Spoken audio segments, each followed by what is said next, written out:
Eu vou trazer alguns princípios ou características da vida de Davi para que nós tenhamos uma vida mais próspera, uma vida mais abundante, que a gente possa nos conectarmos mais com o nosso Deus e ver quais foram essas 5 características que fizeram Davi sair de um pastorzinho de ovelhas a ser o maior rei da história de Israel. O texto base do meu sermão de hoje, ele está no livro de 1 Samuel, se você quiser abrir aí para a sua Bíblia para acompanhar junto comigo, está no livro de 1 Samuel, no capítulo 16, nos versos 17 e 18, tá?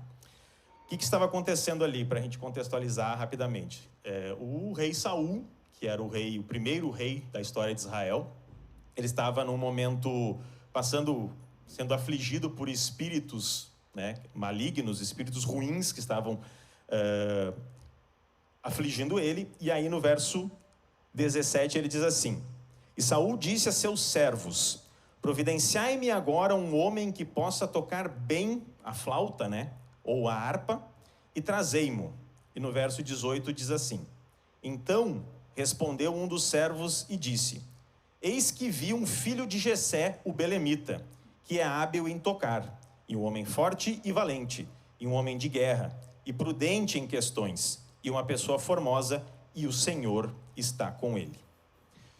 Olha o que ele está falando aqui. Ele está dando um currículo de Davi aqui, Quem dera nós pudéssemos ter um currículo como esse de Davi. Homem forte e valente, que é hábil em tocar, um homem de guerra, prudente em questões, pessoa formosa, e o Senhor está com ele. Quem dera nós pudéssemos ser ter um currículo, ter tantas características perante Deus como Davi tinha.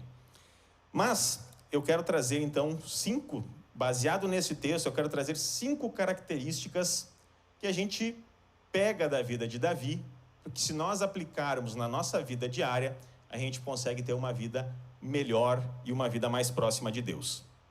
A primeira delas, para que a gente possa pegar e sair de uma situação talvez hoje difícil, não sei como é que está a sua vida hoje, pode ser uma situação difícil, e nos tornarmos grandes para perto de Deus, a primeira característica é: seja guerreiro. Em que sentido, Gregory? Seja guerreiro. É a pessoa que vai brigar com todo mundo no trabalho, que vai estar toda hora aqui, qualquer coisa está... Não, em ponta de faca e tudo mais? Não, de jeito nenhum.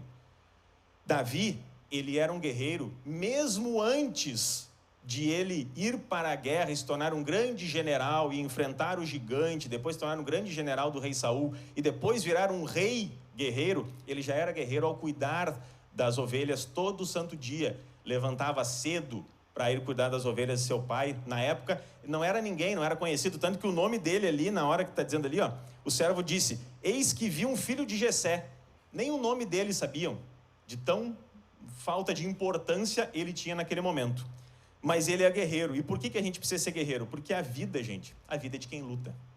A vida é de quem não dá mole. Quem dá mole para a vida, não vai acontecer, as coisas não vão melhorar, os resultados não vão melhorar. E como eu falei, Davi, ele era um homem que ele acordava cedo, a labuta do pastor de ovelhas, ao contrário, muitas vezes, como a gente vê em algumas questões, algumas fotos, parece que é muito bonitinho, mas não, a vida do pastor de ovelhas, eu tive a oportunidade de estar em Israel ano passado, e a vida deles é muito sofrida, sobretudo no meio do deserto. É muito difícil a vida do pastor de ovelhas. Então, tu acordar cedo e tudo mais, e a importância disso. Por que é importante? Pega para si mesmo. No Rio Grande do Sul, aqui, que faz frio, é fácil tu acordar, 5 horas da manhã, levantar. Tu faz porque tu quer, porque é gostoso, porque é maravilhoso. Eu acordo 5 horas da manhã, Mas a gente faz porque a gente quer, porque é bom, Não, a gente faz porque a gente precisa fazer. E essa é a diferença. Adulto faz o que precisa ser feito. Criança pode fazer o que quer, dependendo ali, Claro, os pais dão os limites, mas a criança pode fazer o que quer. Adulto não. Adulto precisa fazer o que tem que ser feito. Essa é a diferença. E Davi, ele fazia isso. Por quê?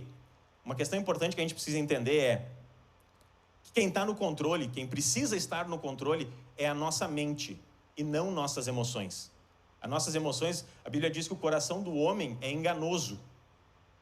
Porque as nossas emoções, elas são enganosas. Se a gente deixar a gente ser guiado pelas nossas emoções, as coisas não vão sair do lugar. Eu vou querer ficar todo dia dormindo até 8, 9 horas da manhã, no quentinho ali, não vou querer acordar cedo. Mas a gente levanta e faz as coisas porque a gente precisa fazer. E uma questão que eu, estudando para esse sermão de hoje, eu notei que Deus, quando ele vai se encontrar com vários homens e mulheres da Bíblia, uma frase que ele repete várias vezes é: seja forte e corajoso. Por exemplo, quando ele fala lá em Josué, aquela famosa passagem, Josué capítulo 1, versículo 9: ser forte e corajoso, não temas nem te espante, porque eu sou teu Deus e eu estarei contigo. Mas ele já adverte no início: seja forte e corajoso, e não tenha medo. E é por isso que a gente precisa ser guerreiro todos os dias. Porque se a gente se deixar ficar mais... aquela situação do conforto, se a gente deixar ficar um pouquinho confortável as coisas, a gente acaba cedendo para o medo e a gente acaba não fazendo o que a gente precisa fazer. Outra questão importante dentro dessa parte de ser guerreiro é que Davi, talvez o grande ponto da virada da vida de Davi foi o enfrentamento com o gigante. Só que se você parar para pensar, Davi ele enfrentou o gigante, mas ele teve estratégia na hora de enfrentar o gigante. Ele não bateu de frente e saiu golpeando e guerreando de espada com o gigante, porque ele sabia que se ele fizesse isso, ele poderia perder. A probabilidade dele perder era muito grande. Então, ele tinha estratégia. Ele utilizou uma habilidade que ele tinha para vencer aquele gigante. E é a mensagem que eu deixo aqui também hoje para nós. Não fuja dos gigantes da sua vida. Enfrente-os, mas enfrente-os com estratégia. Tenha um espírito inabalável. Os Salmos diz, né? Tenha um espírito inabalável. Isso é o primeiro. Vamos anotando aí. Então, a primeira delas, a primeira característica que transformou o Davi no maior rei de Israel é: seja guerreiro. Segunda característica é: tenha um coração ensinável. Davi era um homem que amava aprender. Ele amava aprender, tanto que, se a gente for pegar, a Bíblia tem 150 salmos, e 73 deles são atribuídos a Davi. Era um homem que adorava aprender, ele amava aprender. E uma coisa importante que muitas vezes, hoje em dia, a gente não está preparado para isso, sabe? Davi, ele amava também a repreensão, a disciplina. Em que sentido? Quando ele reconhecia ou alguém apontava um erro dele, imediatamente ele reconhecia o erro que ele tinha feito. E aconteceu na situação lá, quando ele adultera com Batseba, e o profeta Natã vai lá, conta aquela história famosa lá das ovelhas, né? Uma pessoa, tinha um pastor de ovelhas tinha 100 ovelhas, e o outro tinha uma só, e aquele que tinha 100 ovelhas, na hora de receber uma visita, pega a única ovelha daquele pastorzinho que só tinha uma ovelha e sacrifica. E aí Davi, naquele momento, ele diz: não, traga esse homem a mim, que eu vou matá-lo. E aí o profeta aponta e diz assim para ele: pois essa ovelha é tu, que tu tem aqui, né? Porque Davi chegou a ter 700 esposas, né? Tu pegou a única esposa do teu amigo Urias.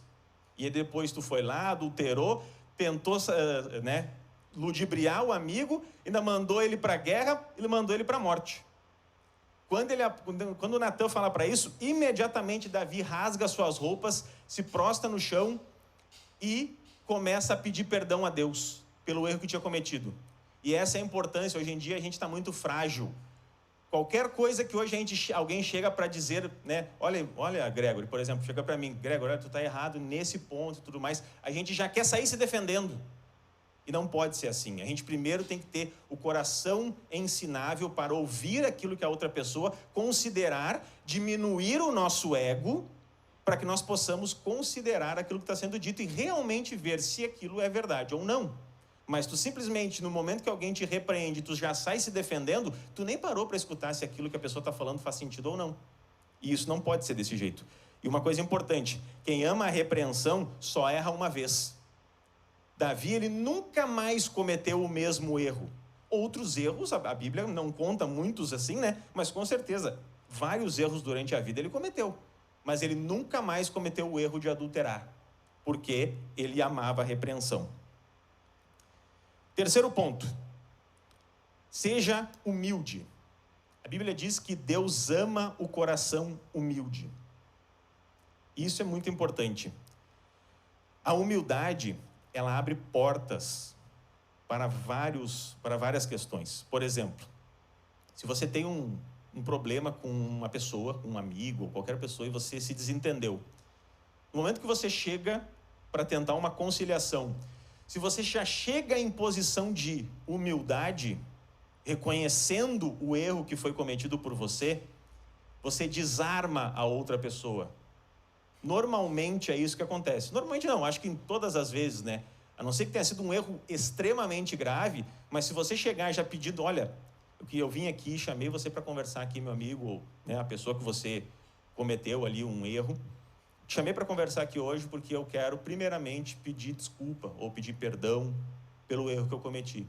Eu reconheci e tudo mais, aí tu começa a apontar aquilo que tu mesmo, reconhecer e tu mesmo cometeu de erro, e ele abre a porta, porque a outra pessoa que chegou já para o embate, para a guerra, no momento que tu pede o perdão, tu pede a desculpa, tu chega de coração humilde, a pessoa ela se abre. E a Bíblia diz em Tiago, capítulo 4, versículo 6, que Deus rejeita os soberbos, mas Ele dá graça aos humildes. Isso é muito importante da gente entender. Muitas vezes a gente tem uma posição, e até com outras pessoas, né? Até muitas vezes nós de dentro da igreja a gente comete alguns erros, não que sejamos melhores do que os outros, não é isso que eu estou dizendo, mas cometemos erros, todas as pessoas cometem erros de deixar com que a soberba ou o ego, ele tome conta e tu não consiga reconhecer um simples ato de como eu falei, de uma soberba, tu não consegue entender que tu cometeu um erro gravíssimo e tu fica naquela, sabe aquela pessoa que a gente chama de cabeça dura?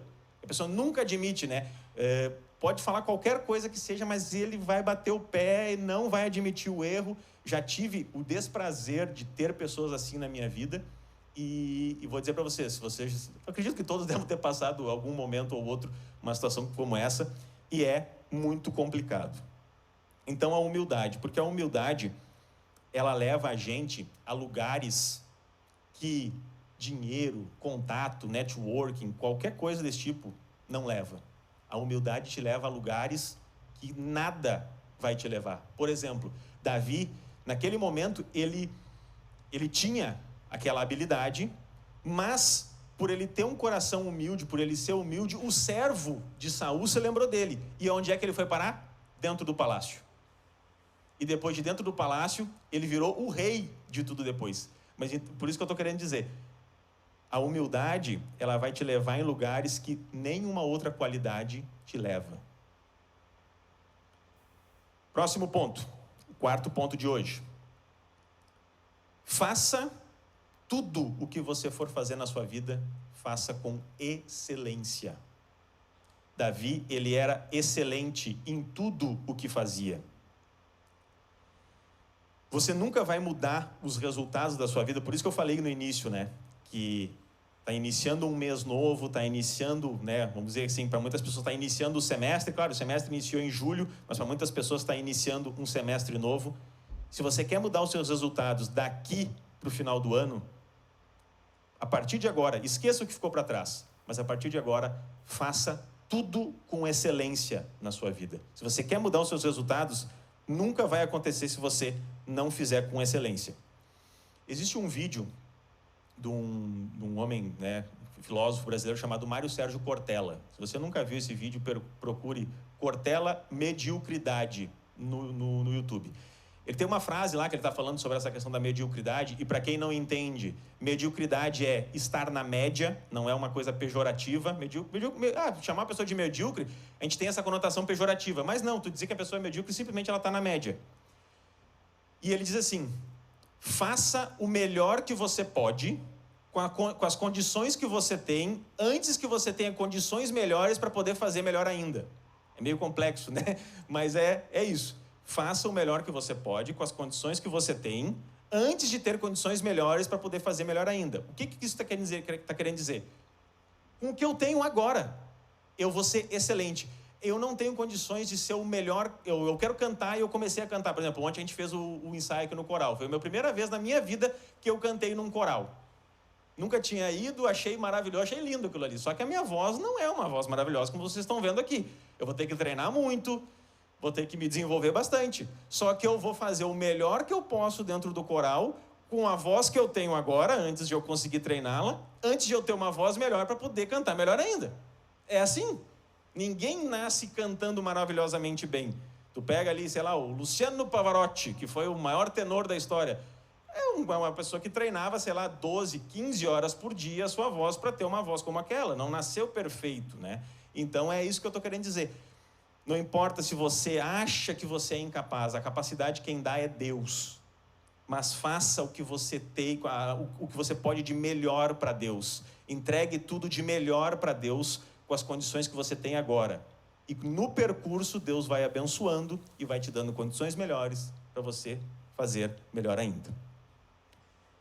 Davi, olha que importante. Davi, ele fazia tudo com excelência. A Bíblia diz que o exército de Davi tinha os melhores armamentos. Eles iam para a guerra com os melhores armamentos. Ele construiu o melhor palácio da época, da região ali. Ele tocava a harpa com excelência, ao ponto do soldado lembrar disso e falar para Saul. Só que Davi não tocava harpa no YouTube.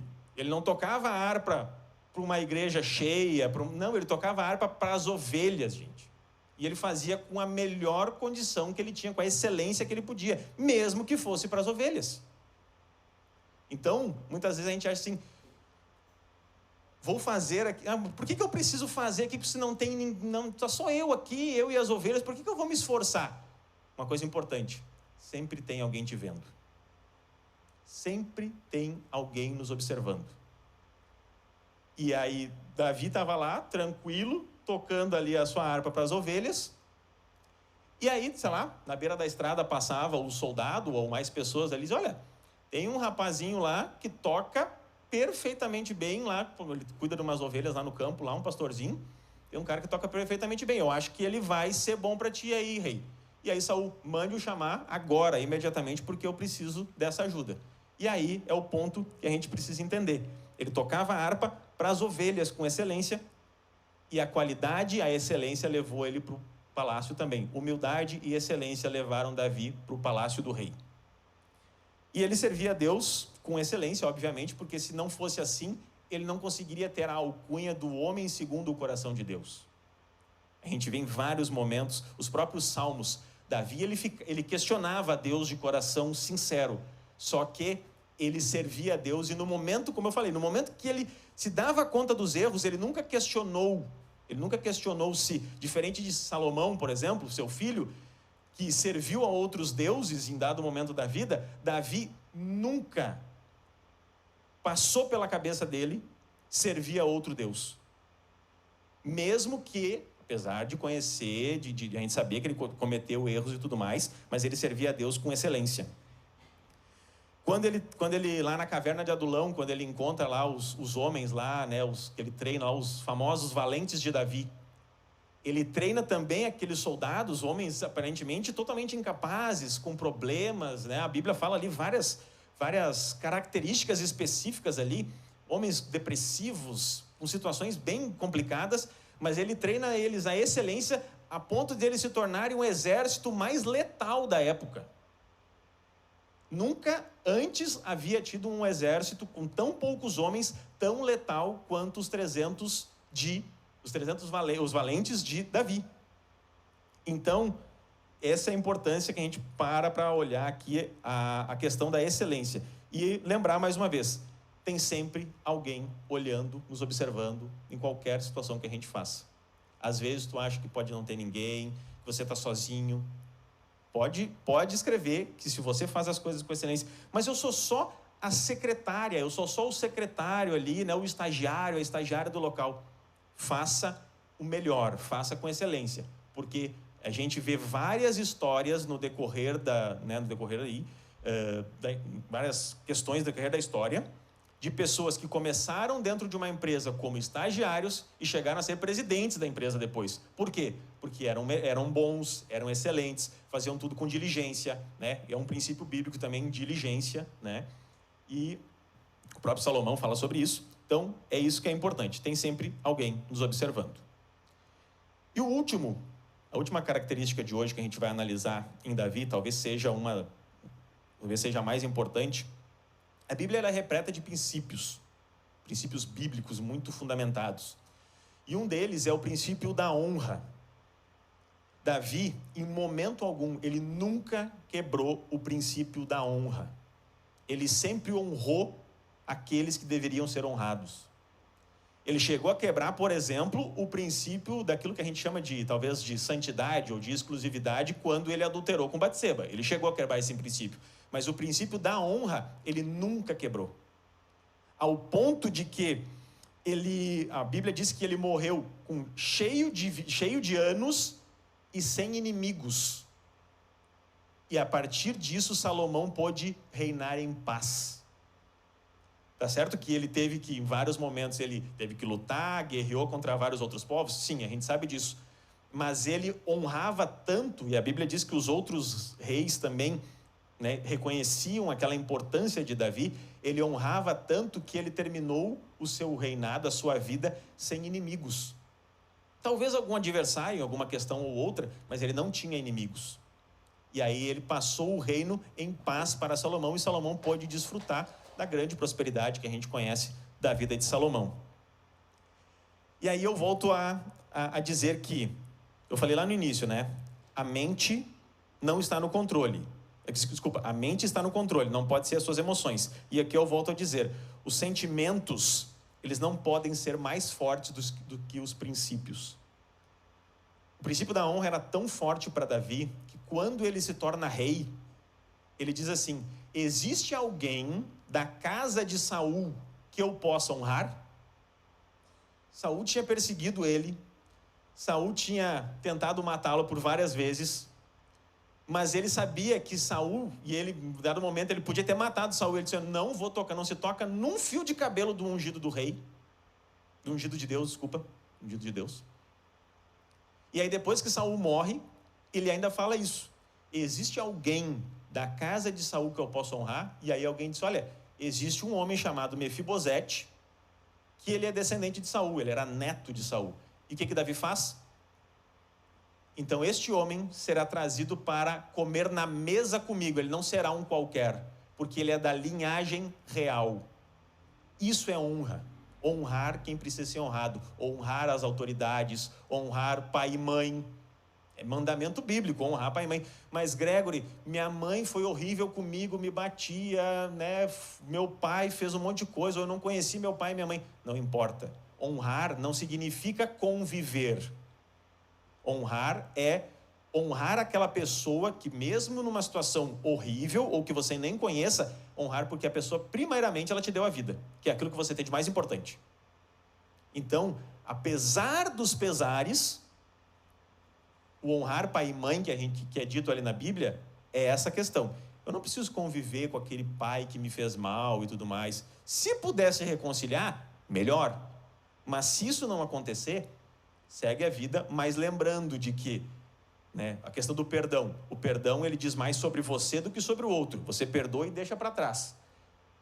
E você honra aquela pessoa porque aquela pessoa te deu a vida. E Davi fez isso e era um princípio fortíssimo para ele. Queridos, vamos recapitular aqui para nós irmos para o nosso final. Se você quiser anotar aí. Primeira característica que transformaram Davi no maior rei de Israel: guerreiro, era um guerreiro. Segundo, tinha o coração ensinável. Terceiro, era humilde. Quarto, fazia tudo com excelência. E quinto, sempre cumpriu o princípio da honra.